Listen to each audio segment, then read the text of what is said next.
It's my great pleasure now to introduce Associate Professor Rob Hester, who's from the University of Melbourne, and he'll be continuing this theme to some extent about looking at the effects of methamphetamine, and in this instance he'll be looking at neural and cognitive effects. Please welcome Professor Rob Hester.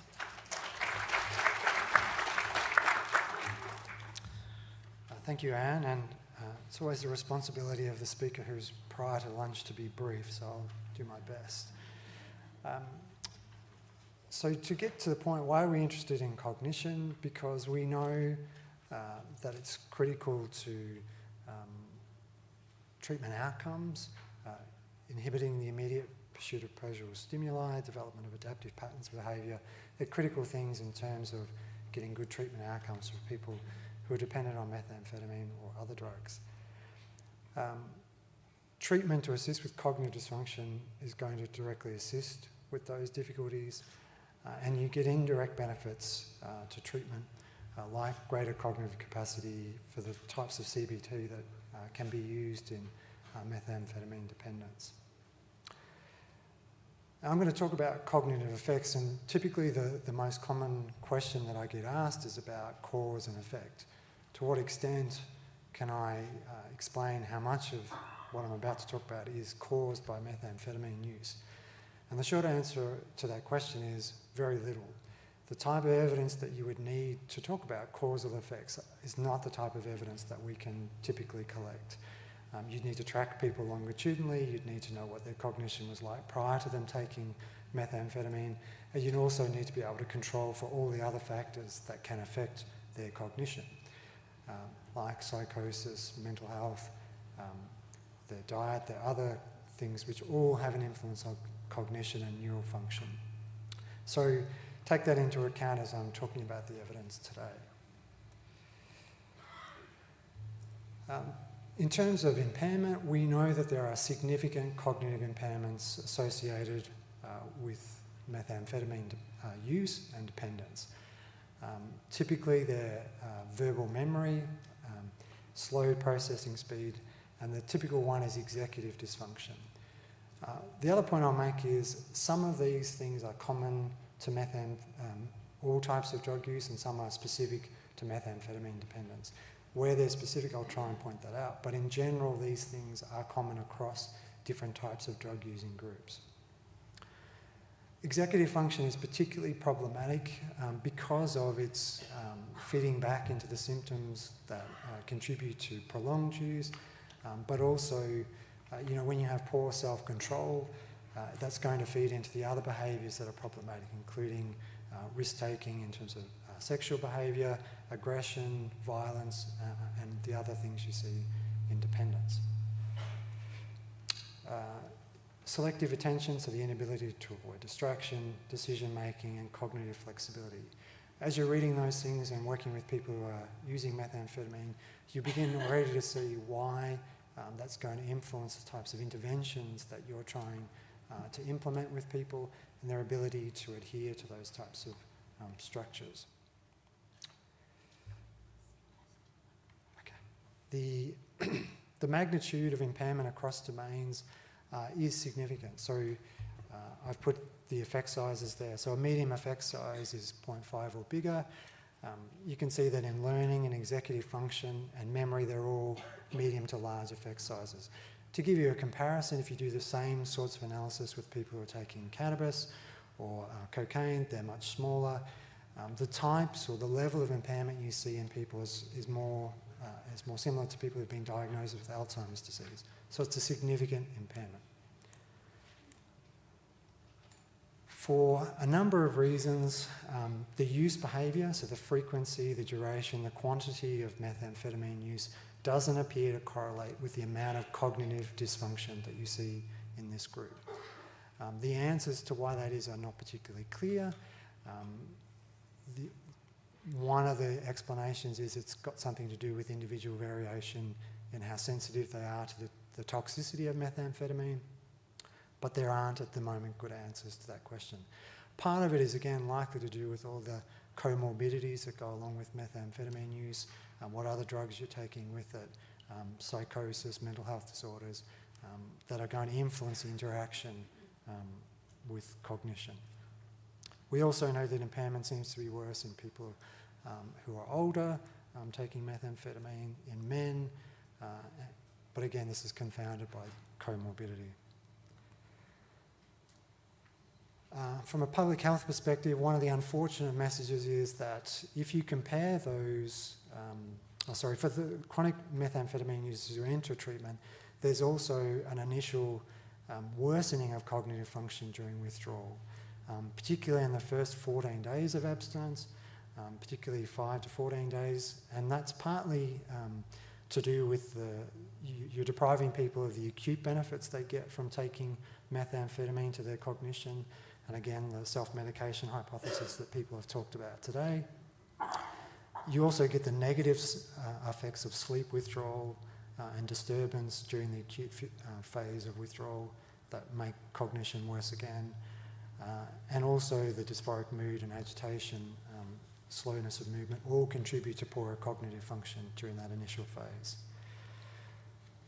Likewise, if you follow people for a longer period of time, if you compare them 6 months after abstinence, their performance will actually be worse than those people who continue to take the drug, which is a pretty unfortunate public health kind of outcome. Again, you're comparing people who are getting the acute benefits of methamphetamine to those who've withdrawn, but if you're expecting initial benefits to cognition, unfortunately you're not going to see that. And again, in this area, there's a real shortage of evidence of following people for long periods of time to see if there are improvements. The evidence that currently exists only goes out to about 13 months of post-treatment. And you do see some improvements, but they're typically in areas like motor performance, the speed of information processing, but the significant impairments to learning, memory, executive function don't seem to show significant improvements, not statistical improvement over that kind of 12-month period. There are suggestions, and we kind of take a leaf out of the alcohol dependence literature here, that if you can follow people for 2 to 5 years, you are likely to see some improvement in those dysfunction, but again, that work hasn't been done in methamphetamine. So I wanted to talk about why at a neural level, we see some of the cognitive and behavioural changes that we do. We know across all drugs, the euphoria that's associated with taking it is because of this sudden release of dopamine in the subcortical part of our brains. And that by repeatedly pairing that euphoria with cues in our environment, we essentially learn and make that association, and that's transmitted or instantiated in the brain. One of the effects of that is if you present those cues that are associated with taking the drug to people, you'll actually see significant activity in the brain in those limbic reward parts of the brain, purely by showing them videos or other pictures associated with their drug use. Part of that reward system, we're all driven to reward in that dopamine system in the brain. The availability or the amount of dopamine D2 receptors in that midbrain is linked to all of our vulnerability to addiction. So if you have a low availability of dopamine, you have an increased risk. And in methamphetamine users, if you compare siblings who have not become dependent on drugs, they'll actually have, if you look at that group, the ones who have the highest level will actually be the least likely to have become dependent on any type of drug. So it seems to be a protective factor. The question is, why is that rate important? Well, the answer to that question is how much of D2 receptors we have in the midbrain is associated with the type of response we have to drugs. So if you're at the low end of the spectrum, when you take a drug, you're more likely to get pushed into this top part of this U-shaped curve. You're going to experience the drug as pleasant, you get a strong euphoria associated with taking the drug. If you're at the higher part of the curve, when you take the drug, that pushes into the unpleasant part of the curve, and you're going to not experience any of the pleasant effects of it. We all vary in the extent to which we have these dopamine receptors in the midbrain, and the amount that different types of drugs stimulate this system varies as well. So you've got two different kind of variables in there that can affect whether or not you like a particular drug and where you get positive effects from it, and whether you're going to continue to seek it in your environment. What we know about dopamine levels and metabolism is that they're significantly depleted in people who use methamphetamine chronically. So continual use of the drug depletes the levels that you have, which means you're at the low end of the spectrum and pushing you even lower.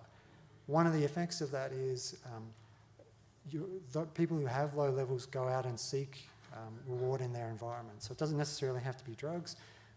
If you do these studies with control participants, the easiest way to find them is to ask for people who like to go bungee jumping, skydiving. They're the risk takers in our samples. The other consequence of continually taking methamphetamine is it lowers these D2 receptors to the point where people begin to develop Parkinsonian symptoms. And you've probably noticed these in your patient groups. If you do a population study, you'll see that in dependent groups, they're 4 times greater risk of developing Parkinson's disease. And again, depending on the statistics, you would expect that that type of problem is going to progress as people, with the length of use and as the age of people increases. By lowering the level of dopamine in the system, you also kind of create a lifetime risk of impulsivity for reward.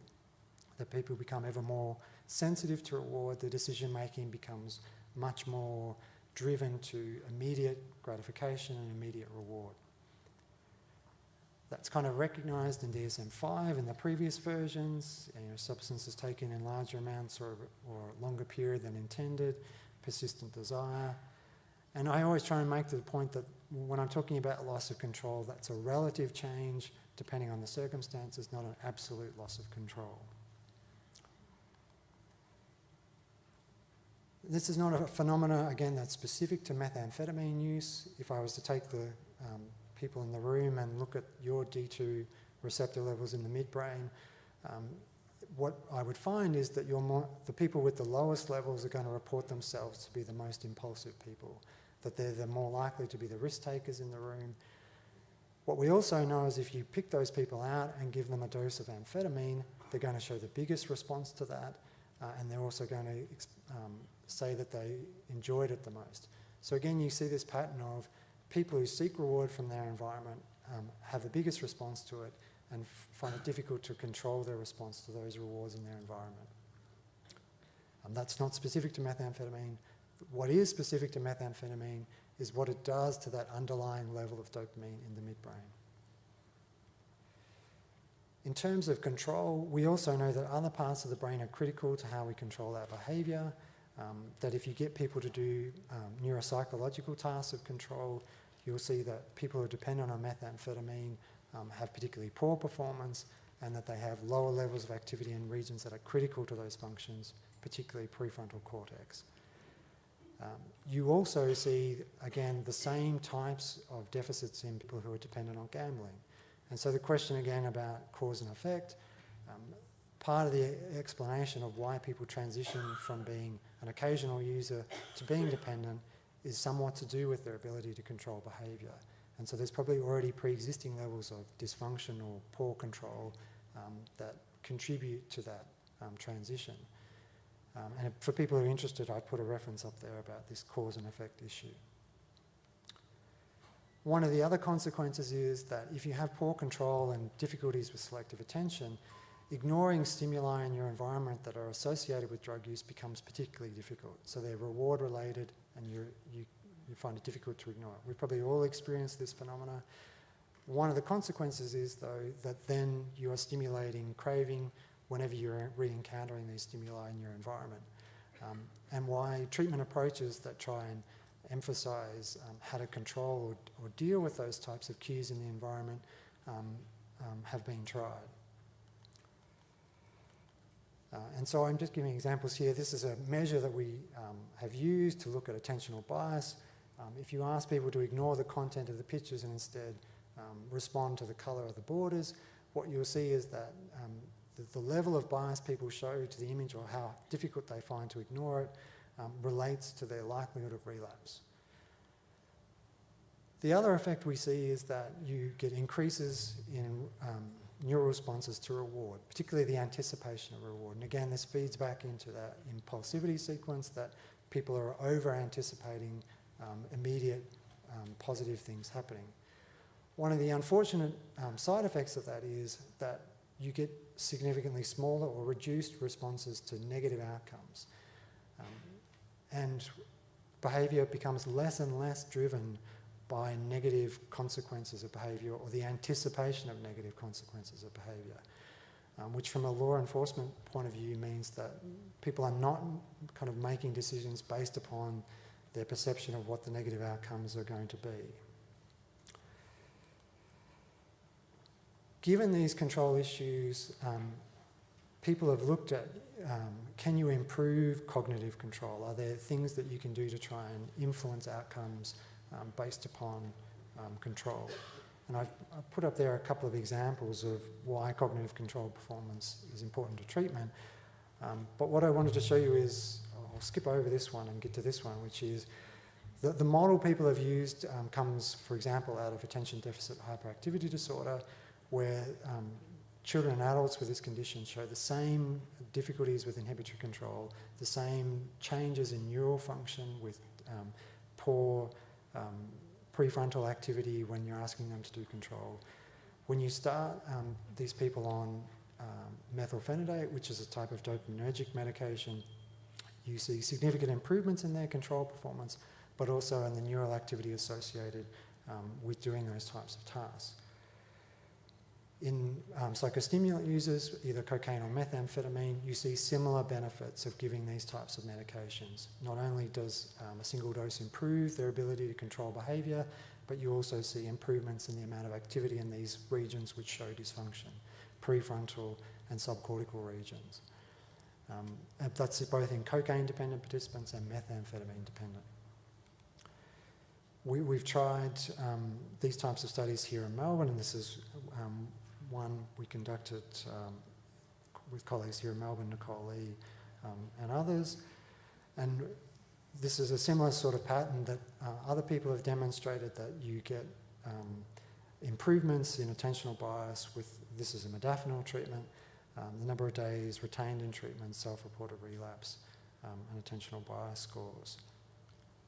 Unfortunately, the randomised control trials that people have run in the US in particular, but also here in Australia, with different agents, modafinil, methylphenidate, haven't given a lot of hope to that being a treatment which is going to have good outcomes for reducing, so in this case, cocaine use, improving abstinence, treatment retention.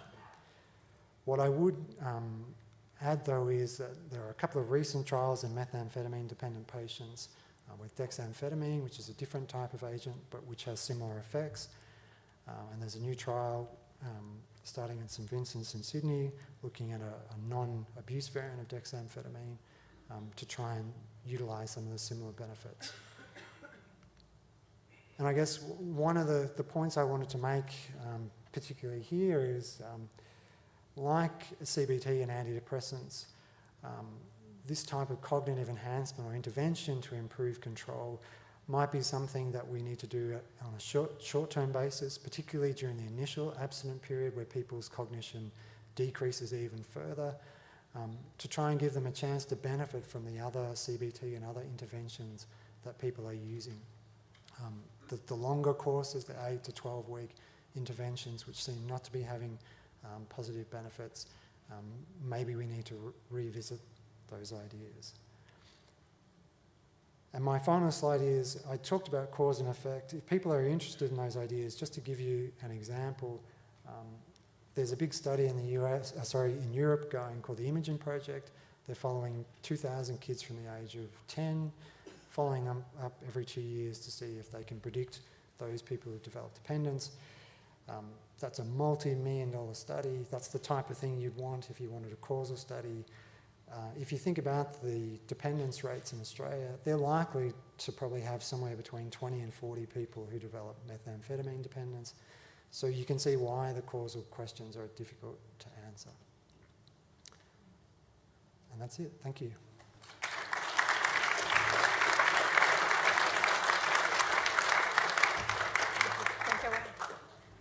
questions. Thanks, Rob. I think you've covered and raised some incredibly important issues for us, right through from prevention to treatment issues. We do have time for some questions. If I can open this up to the floor, and I can see the first person here. Professor, the concept of the importance of the D2 receptor was emphasised with you. That would imply that medications which protect the D2 receptor, such as, say, quetiapine, have probably got a good place in the management, and other drugs which bind to the D2 receptor reversibly, such as marijuana, would significantly decrease the function of the patients. Do you have any information about those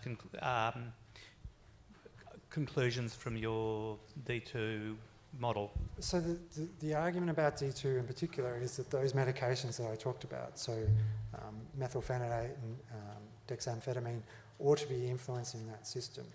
And so we see those benefits acutely. So when you give a single dose to methamphetamine-dependent patients, you see an initial benefit. Why that's not translating into longer-term benefits, I think, is probably because of interactions with other systems and the other confounds that you see in these populations. So if they're going to be on multiple medications for mental health issues or other conditions, that's going to potentially influence whether or not that outcome is working. But there is a lot that's kind of happening at the moment in this area, lots of development of medications along that D2 pathway.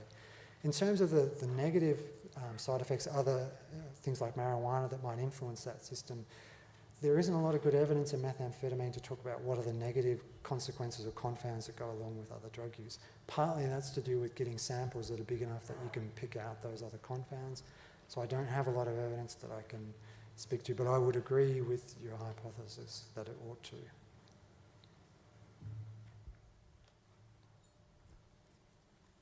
Hi.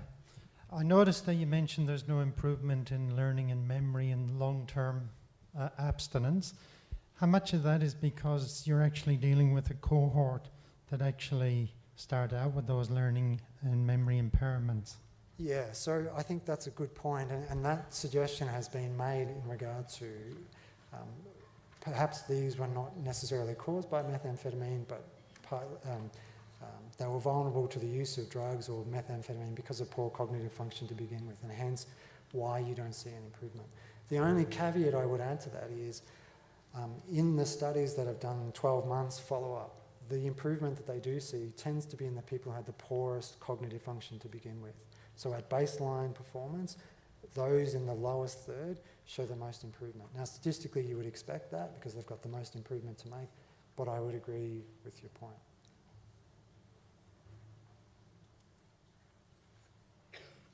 Alan, this question in the front here. So keep your fit on. I'm really interested to ask as to whether we're talking about a group of people who we're identifying as our young risk-taking members in the community. Whether in any of your data there's any information with regards to previous traumatic brain injury and where that might feed into that baseline data that is so rare. I'm thinking particularly about young men playing sport who may be in these cohorts, but as well as other risk-taking behaviour, motor vehicle accidents, etc. Whether you've got any comment about any of those relationships from what you've been looking at. The short answer is no, I don't have any evidence. What I would say is that anything that negatively affects the brain, and traumatic brain injury is a major one, there are going to be potential side effects for self-control behaviour. The cortical structures that I'm talking about are usually quite vulnerable to traumatic brain injuries. You are likely to see control issues that can be subtle, potentially, that are associated with those types of injuries. And that's, again, another confound that goes along with our methamphetamine-dependent populations is they've often had traumatic brain injuries that are either documented at the time or not, and are very difficult because of the memory problems for people to properly account for. So they're a major issue in this sample, and one that we very rarely can ascertain to what extent it's influencing things. How it interacts, yeah, it's an unknown question.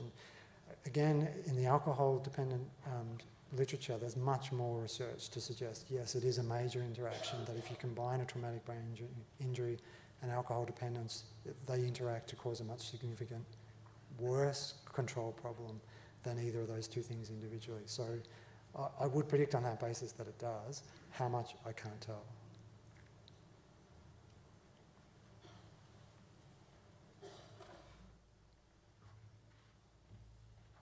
If there are no further questions for Rob or comments that I can see, please join with me in thanking him so much.